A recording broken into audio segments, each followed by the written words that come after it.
This is one of the only guns on our YouTube channel that really needs no introduction. But for those of you that don't know, this is a fairly iconic 416 setup that is in use by JSOC, essentially. And there's some units over in Europe that are using the new 416, which also comes in this nice tan color. But essentially what we have right here is a JSOC 14.5 416 clone. And the reason I say it's a clone is it is not an actual from the factory 416D, as this lower indicates. This is originally an MR556 gun, which comes with a 16-inch barrel, and I then had to send it off to a few different companies to turn it into something like what those operators are using. Now, does this shoot the same as a standard MR556 rifle you can buy right now? Yeah, it's the exact same. The only modifications I made to this gun was furniture and aesthetics. I didn't change anything else. I mean, I shortened the barrel a little bit, so there's a little bit of feet per second loss, but there's nothing different about this gun that is going to make this gun shoot differently than the rifles that you guys can buy, the MR556s you can buy online on Gunbroker and other places like that. Now, if you want to build a clone like this, and you want to, you know, represent the elite and have, you know, a gun that's like what they have and you're a cloner. Essentially what I had to do is bought the MR556 online, you know, just like anyone else. And I then needed to find someone who could do the tanidized Cerakote work. This is Cerakote. I don't believe this is an actual anodized, but to match the 416A5, you know, sort of a look. And I used Roman Arms down in Texas for that. Sent the gun off to him to get all done up. He did all the text on the lower. He did the coloring, all that good stuff. And then I had to go source the, you don't have to do it, but you know, for the clone. I had to go source the RAL 8000 grip, trigger guard, and dust cover, and these are all exorbitantly priced and super expensive, and it's insanely stupid, but more or less that's what is done to have a proper clone. Just have a standard Magpul stock on there, nothing super fancy or crazy. It's got the stock trigger in it still, and then it has the Geisley rail, 14.5 rail, that comes already pre-anodized, which is very convenient in their DDC color. As far as the accessories that I have on this gun, I mean, it's more or less the same accessories that I put on a lot of my other rifles. I've got the EOTech EXPS3 combo with the G33 magnifier. Obviously, you know, you could run those with the Wilcox riser and bump them up a little bit, but in this case, I tried it on my riser, my 5/8 Wilcox, and it was a little high for me. You know, I like just dropping it down, having a little more cheek on the gun. So, dropped it straight onto the upper receiver. I'm good to go. End-gall towards the front with the pressure pad here on the side, and then we have a Surefire light mounted with an Arisaka. Arisaka is actually kind of awesome. If you're running the 416 handguard, you know, for those of you with 416s or, you know, similar guns, if you're running the Super Geisley rail pattern design, Arisaka now makes a light mount that will actually screw directly into the rail. So that's pretty nifty. So got one of those to mount the light kind of down low. I could also run it up top, and then have a Cloud Defensive ST07 combo here at the top. So thumb on the top for white light, thumb on the side for laser, momentary, single button for Viz override. I have all the stuff right there. Pinned Surefire muzzle device because just a big fan of Surefire suppressors. And then I also have on here, because I have a 1:6 scope that I can also drop on here, I have a set of Magpul flip-up sights. Obviously, they're not going to work with the magnifier rolled to the side. The reason I do not have the front sight post mounted to the front is with the end-gall. That is not going to work based on how close together these lasers sit. So the sight has to be run further back, more or less. You could run it flat, but as soon as you raise it up, you're not, you know, the Viz laser's in the way. So I'm running it back here. They're backups. They're not a primary sighting system, so I don't care really what distance they're at. But they are useful when I drop my 1:6 on there and don't have the EOTech. But at the end of the day, this is ultimately just a 14.5 AR. It's nothing insanely fancy or cool. It shoots really nice. It's kind of heavy. It's extremely expensive. I would recommend almost any other AR over this one. But as far as what this is and what it represents, it is cool. Not gonna lie. And we all know that looking cool is half the battle. So I do get that. But ultimately, if you go out and buy a BCM 14.5 or any other, you know, rifle out there, you're going to be getting more or less the same performance. And at the end of the day, the performance is really going to come down to you anyway, because if you suck, you suck.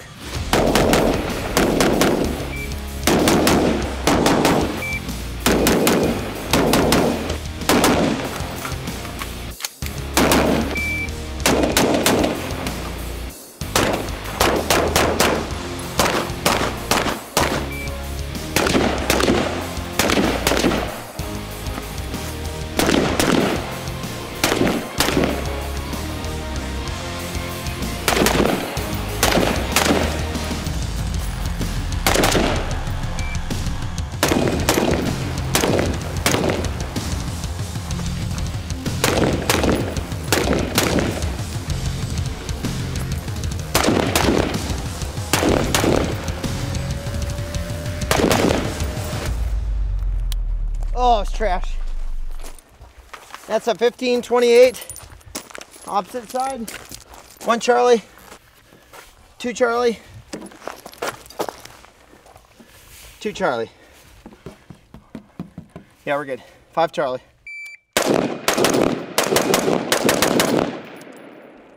Woo, respectable. 296. 1 through 10. Or 1, 2, 3, 4 drill. 10 yards and 296. 275.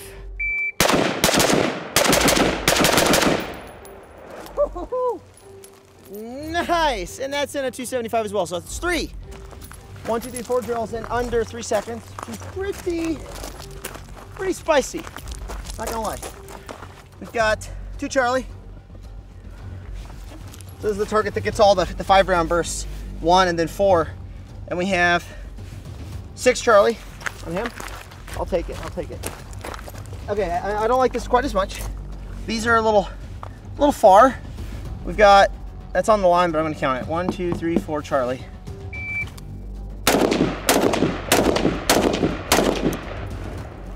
Pretty happy with that. 360.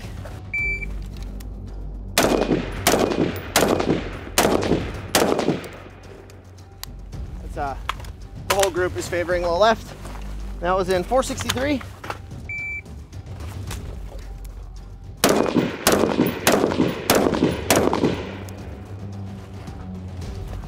And that was in 523. Over 5, but dropping to prone, I'll take it. This is my group standing. 2 Charlie, 3 A's. This is my group kneeling. I definitely felt those, that's why I said low left. There's only 2, I thought it was 3, I called that one. So we have 3A, 2C, and then my prone group is all alpha. Gun was rising and falling predictably in the same spot, and I just let it rip.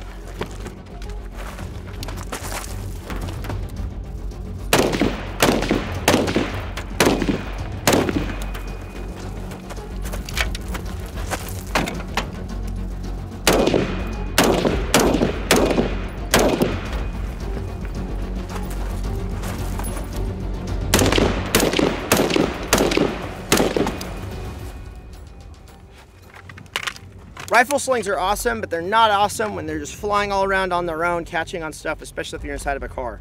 That's why it's important to have a sling or a mechanism on your rifle that allows the sling to be bound to the weapon itself and tucked in nice and tight. There's a bunch of them out there that put the bundle of sling when it's stowed on the stock. I'm not a huge fan of that because then I can't get a cheek weld and actually shoot the rifle with the sling stowed. So with our sling, it's designed in such a way to keep the bundle more out on the rail. That's why we include this little shot cord keeper. And so I could still articulate my safety. I could still use all my buttons and controls. I could still even get to the bolt release if I have to. And when it comes time to actually put the sling on, all I have to do is grab part of it, pull, throw it on, and then loosen accordingly based on what I'm doing. Tighten, and I'm squared away. Make sure you have a sling that can be tied off to the gun in such a way that still allows it to be able to shoot and operate, and then be able to deploy the sling quickly.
Some of you guys might be wondering what was happening at the beginning of this video.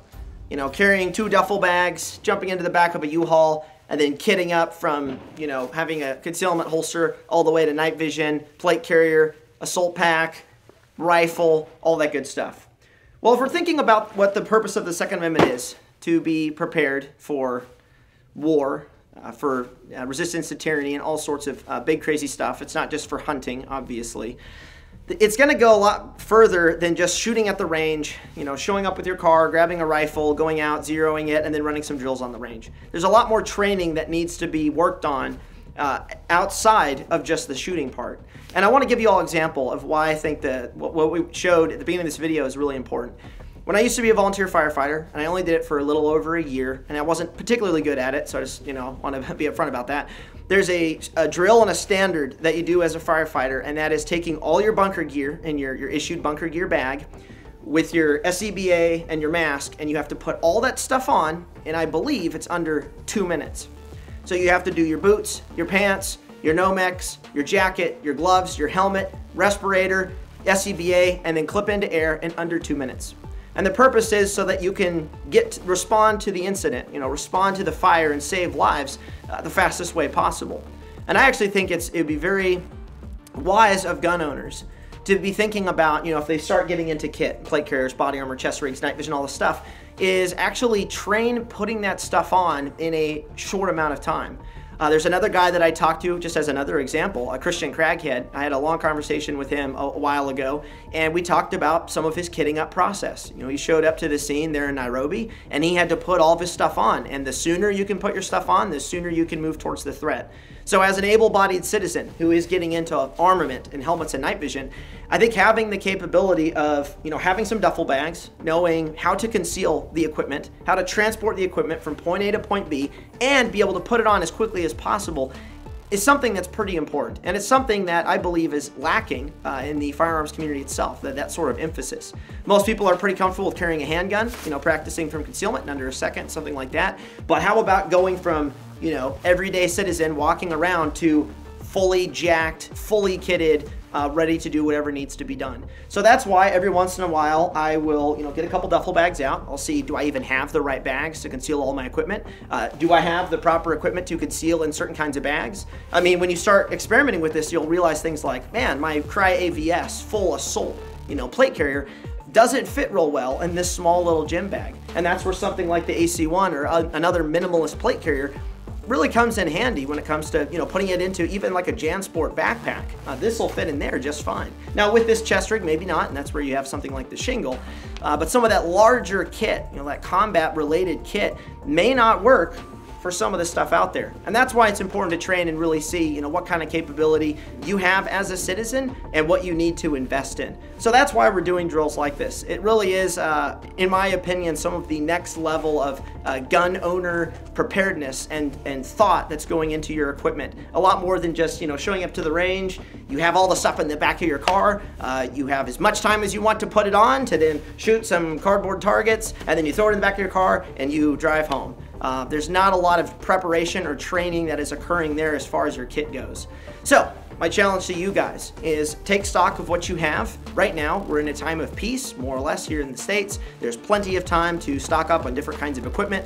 Things are stocked pretty well right now. So take stock of what you have and what you don't have, what capabilities you already own, what you need more training on, capabilities you don't have that maybe you need training on, and start to round out your capability. That's something that we're doing here at T.REX Arms, much, you know, beyond just shooting itself, and it's something that we're encouraging a lot of people to start thinking about and getting into. Hope that was helpful, guys. We'll have more videos coming up soon. Definitely stay tuned to our website. We'll have shooting standards going live soon, and I'll catch you guys next time.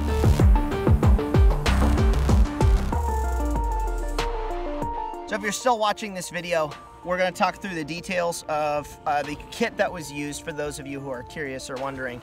So the number one item, sort of the main item we'll start with, is the plate carrier. This is a T.REX Arms AC1 in size medium that is holding HESCO 4800 plates, which are their slimmer plates, the 4800 LVs. They are fairly pricey. They're level 4. They're super cool. They're lightweight. I've got a set of our T.REX backers on the inside to give it a little more comfort. And what I like about this chest rig, specifically for what we just talked about, is it is really easy to put this in fully loaded out even, or a little bit like this, into almost any bag. I've got some backpacks, like a JanSport standard, like laptop bag. It'll fit one of those with armor. Larger carriers, like even something like a JPC that's got a bunch of MOLLE pouches on it, or an AVS, you're not going to fit that in as many bags. You're going to have like a full deployment bag on wheels. And that's not always the most conducive if you're trying to move stuff around without, people realizing you're a tactical dude. So that's one of the advantages to these minimalist slick plate carriers. You can build it out a little bit. This carrier was not intended to replace something like an AVS. This is that carrier that is, below that as far as its capability for, concealment and low vis and all that good stuff. But when I want to scale this up a little bit, give me a little more stuff, my favorite sort of chest rig device right now is the Mayflower Velocity UW Gen 3, or whatever this is called.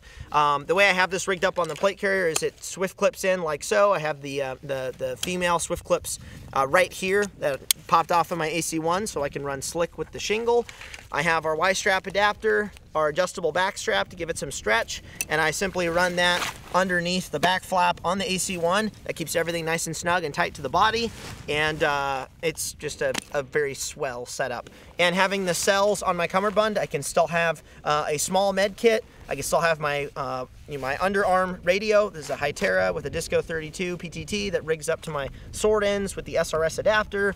So I can still have all of that regardless of whether I'm running this on top for more ammunition and more accessories. So I have kind of two options. And if I have to carry any more stuff on my back, this is kind of my favorite all-around setup right now. I have the Eagle YOTE assault pack, or whatever you want to call it. But one thing that I carry around in this, I have a bunch of different stuff, and I can add other items, is I actually have a harness that can go to the Velocity chest rig, and then I simply remove the Y-strap adapter, put our back strap on the bottom, and now I can run this like a chest rig. I can wear it with the pack, and I can separate the armor altogether. So I have a lot of different options with these three pieces of equipment: pack, a full chest rig, minimalist armor, and then if I want to run a little slicker, like we were on some of those drills, that's where our little shingle comes in handy. I can slap that right on the front of my plate carrier, and the cool thing for, low vis, concealment, whatever you want to call it, is if I'm not running ammo in it, it lies really flat. And then when I need ammo, I can literally just, open up my bag, grab my magazines, jam the pouches, and now I'm good to go and I'm set. So this is a nice combo, at least for everything that I've kind of been doing. I also have an AVS and a CPC and all that stuff. But I really like this. It fits in a lot of, duffel bags and smaller stuff, and that's great. Got the sidecar that I was running earlier. Took that off to transition to my belt, which I'm not going to show. But in that case, I have a Ragnarok for the same weapon light and pistol that my concealment holster's for. So I literally just take that off, put the pistol in here, have that on my QLS, 2 pistol mag pouches, 1 rifle mag dump pouch, and a tourniquet. So that's my first line, as it were. And this is my second line, third line, all that good stuff. For helmet, I have an Opscore SF, not S like Special Forces, but it's the Opscore SF model, which is a high cut ballistic. It's not on the highest ballistic range, defeating rifle rounds. It's ballistic for like handgun and frag and stuff like that. But I've got my sword ends attached with the Unity marks. And then for the night vision, for running around and putting night vision in bags, I actually use a small Pelican. This is the, for those of you wondering, the 1170. I went and did the research for you all, so you all can profit. But I cut the foam out in such a way to give me room for the night vision, and I'll just go ahead and detach these. So I need to pop the hooks on the modern Opscore shroud, which are kind of cool. They're a little looser than attaching to the sides. I prefer the sides in some ways, but oh, come on. Oh, okay. So night vision, like so, inside the Pelican. And now this is safe enough that, not a problem. Can go into a bag, go in with my helmet, stay all together. And that's something I really like. Does it take up a little more room having it in a Pelican like this? Yes, it does. But that's how I transport my helmet, night vision, safely, all this kit, 2 duffel bags, broken down 416, and I'm good to go.